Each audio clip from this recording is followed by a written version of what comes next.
I'm going to tell you a fact that will shock you. The French Revolution wasn't sparked by liberty. It was sparked by bread prices. The guillotine wasn't forged from iron. It was forged from ledgers. And at this very second, as you stare at your screen, the same mistakes are being repeated. When the Bastille fell in July 1789, history books tell us it was about freedom. But the reality was far colder. France's financial system had collapsed. The people were starving, bread prices were double monthly wages, and the monarchy was bankrupt. The guillotine was not forged from iron. It was forged from accounting books. Money does not speak. History does. And what history tells us is this: behind every great collapse lies a broken monetary system. On paper, 18th century France was a superpower. 30 million people, fertile land, global ambitions. But its incentive structure was completely rotten. While England founded the Bank of England in 1694 and financed wars with astonishing efficiency through modern bond markets, France remained trapped in a medieval system. Tax farmers, wealthy individuals paid the crown a lump sum for the right to collect taxes from the people. What was the incentive? Squeeze the peasantry mercilessly and pocket the difference. Serve yourself, not the state. A privatized machine of exploitation, sale of public offices. Government positions were sold to the rich like investment assets. The result?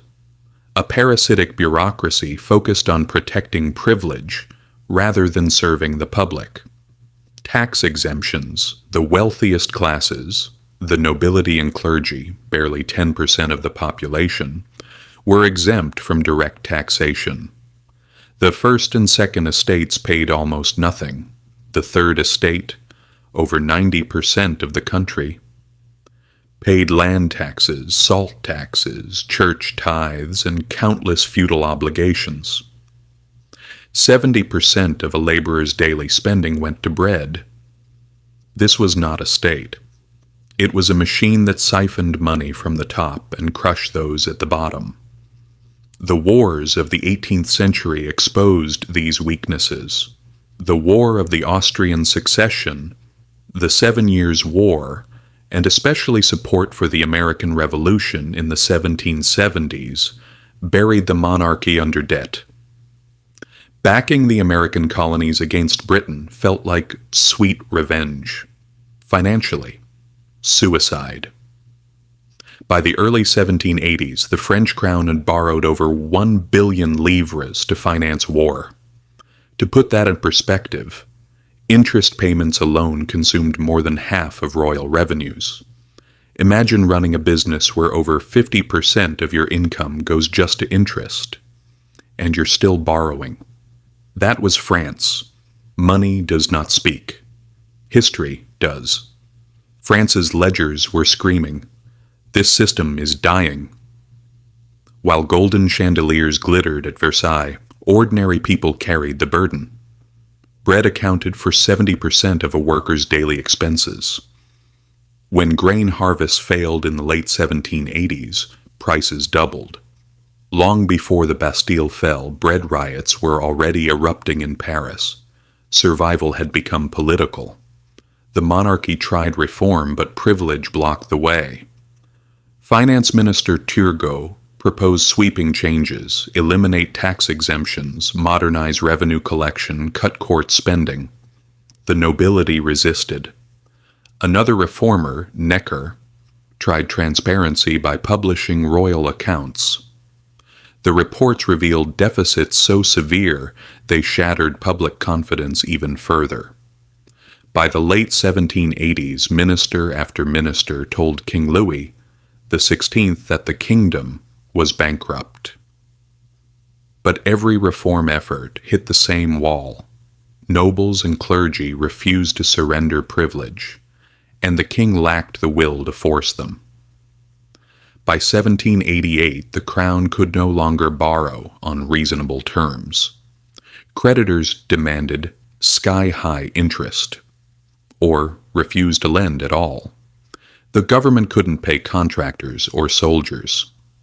That year, a severe grain shortage pushed bread prices to record levels. Desperate, Louis XVI convened the Estates General in 1789, for the first time in over 150 years. Officially, it was to solve the fiscal crisis.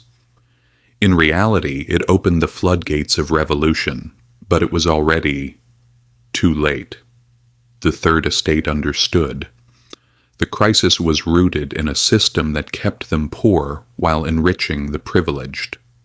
When they formed the National Assembly, the revolution had begun. The monarchy fell, but the problem remained: an empty treasury and mountains of debt. The people demanded liberty, equality, and bread. The reality was hunger, unpaid soldiers, and creditors circling like vultures. Slogans alone could not sustain a revolution. It needed cash. The solution: seize the Catholic Church's vast lands and use them to back a new currency. In 1790, the revolutionary government issued assignats, paper money backed by confiscated church property. At first, it looked like financial genius. France was land-rich but liquidity-poor.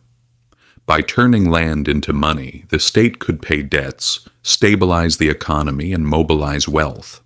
Assignats were marketed as the people's money, a democratic alternative to aristocratic privilege. Citizens embraced them.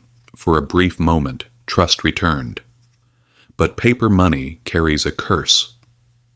Once politicians see it working a little, they can't resist printing more. The first issuance was manageable, but soon the government printed far beyond the value of the land backing it. The incentive system broke again.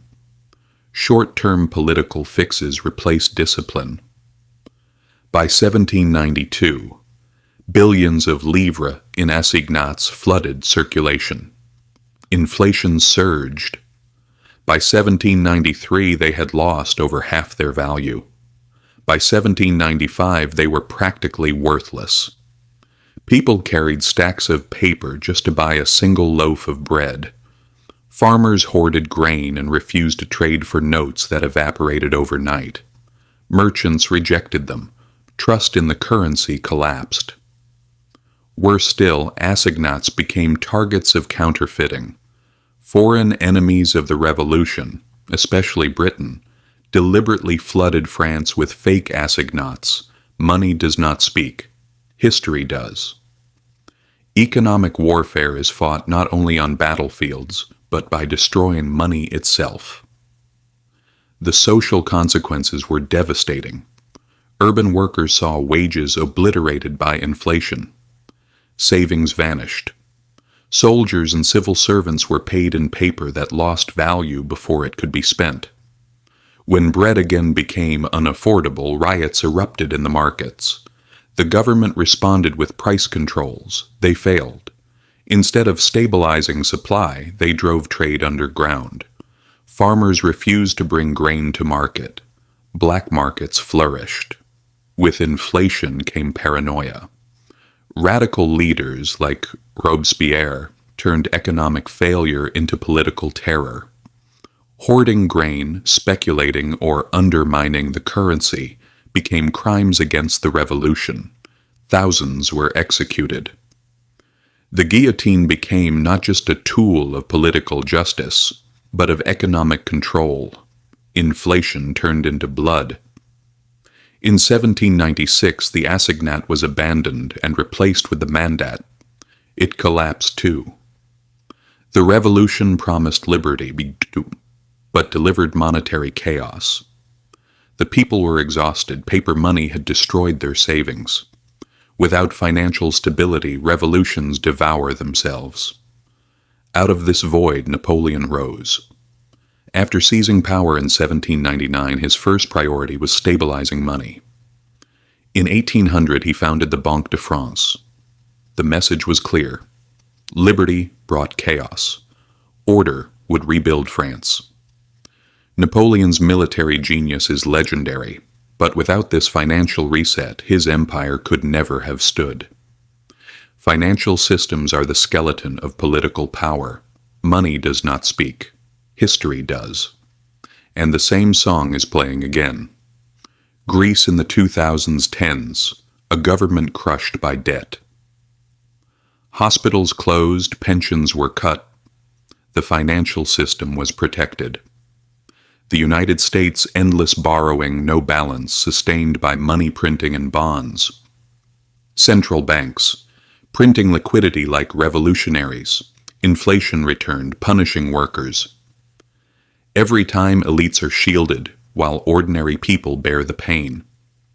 The system survives, a financial structure that protects itself first, people second.